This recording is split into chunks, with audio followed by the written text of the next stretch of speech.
Ketika perang terjadi di sebuah wilayah, ada yang menarik. Virus corona agaknya tidak beredar di sana. Apakah virus itu takut sama peluru tajam ya? Sebagian orang percaya bahwa pandemi virus Wuhan ini adalah natural disaster atau petaka alami seperti halnya pada Spanish flu di awal abad 20 atau Black Death di abad pertengahan di Eropa.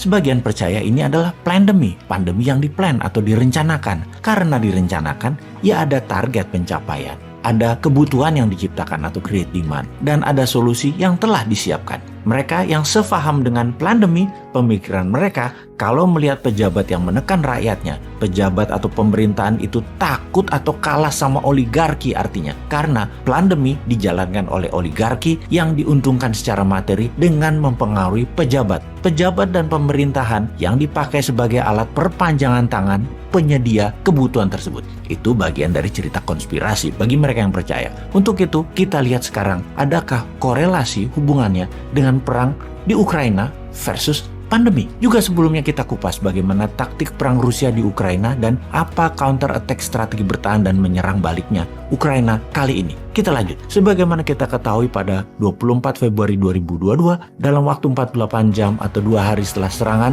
kemajuannya sangat cepat hingga menjangkau lebih dari 80 km dari garis perbatasan. Salah satunya karena militer dan pejabat Ukraina tidak percaya bahwa Rusia akan masuk menyerang Ukraina. Kemudian serangan Rusia melambat, bahkan dalam 2 minggu setelah pencapaian 80 km tersebut, ternyata serangannya hanya menambah jangkauan 15-20 km saja. Hingga saat ini, hanya kota pelabuhan Mariupol yang luluh lantak. Kota nomor 2 terbesar Ukraina, Kharkiv, masih belum bisa ditaklukkan walau jaraknya sangat dekat dengan perbatasan Rusia. Kota nomor 3 terbesar Ukraina, Odessa, bahkan belum tersentuh banyak. Dan Kiev, ibu kota negara, masih aman, belum bisa terjangkau pasukan Rusia. Masih 30 km jarak pasukan Rusia terdekat untuk mencapai Kiev. Dan ini sudah minggu ke-6 setelah penyerangan.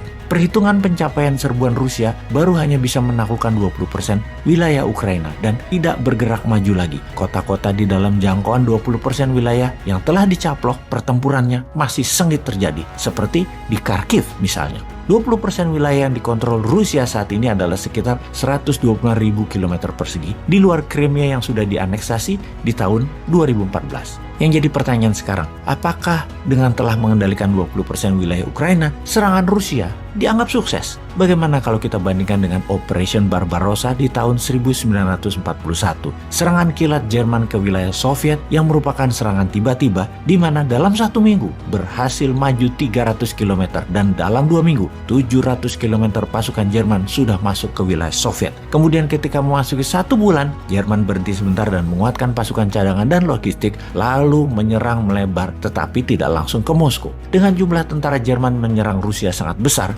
membuat di awalnya Rusia tidak memberi perlawanan berarti. Namun yang kita semua tahu, Operation Barbarossa, Jerman kalah dari Soviet. Kesalahan Jerman adalah salah waktu menyerang Soviet di musim dingin, dan salah membaca moral semangat tentara Soviet yang militan. Kita sekarang membandingkan dengan serangan sekutu ke Irak di tahun 2003, di mana dalam 1 minggu 300 km pasukan Amerika dan sekutu masuk ke wilayah ibu kota Baghdad, yang kemudian dalam 6 minggu, 1,5 bulan kemudian Irak takluk. Takluk karena pasukan Irak tidak punya semangat juang dan tidak percaya pada pemimpinnya yang dari kalangan minoritas dan berlaku diktator, yaitu Saddam Hussein. Kembali ke serangan Rusia ke Ukraina. Serangan Rusia ke Ukraina dibandingkan dengan serangan Amerika sekutu ke Irak yang berjumlah 300.000 tentara, atau serangan Jerman ke Soviet dengan 1 juta tentara lebih. Serangan Rusia ke Ukraina dalam 1 minggu pertama hanya 60% dari 190.000 tentara di perbatasan yang menyerang masuk ke Ukraina. Sisanya menjaga dan melihat bagaimana reaksi Ukraina dan NATO. Diperkirakan oleh Kepala Intelijen Pertahanan Rusia waktu itu, moral dari tentara Ukraina dan penduduk Ukraina itu rendah, tidak akan membela pemimpin mereka yang pro-barat dan juga dari kaum minoritas, Volodymyr Zelensky. Ternyata semua perkiraan awal itu meleset. Ukraina sampai 6 minggu ini masih bertahan. Zelensky masih pegang kendali. Sekarang kita menganalisa apa yang akan terjadi. Melihat Rusia menggunakan strategi bumi hangus, melihat pengungsi keluar dari Ukraina sudah mencapai 4 juta warga, melihat lebih dari 10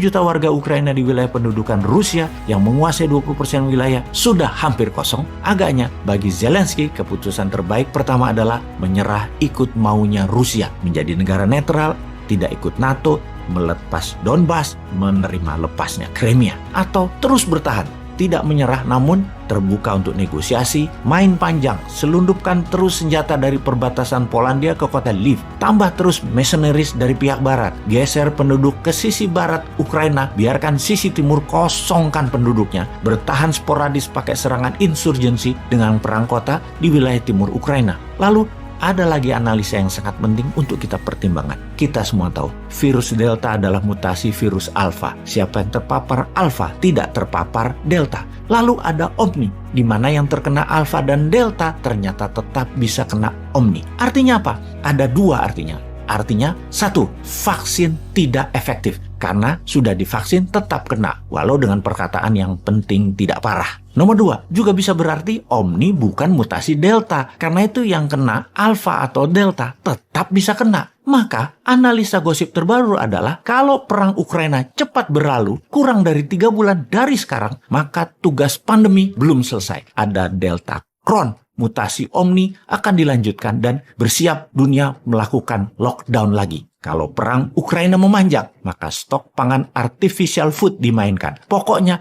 mereka-mereka juga yang untung. Faham?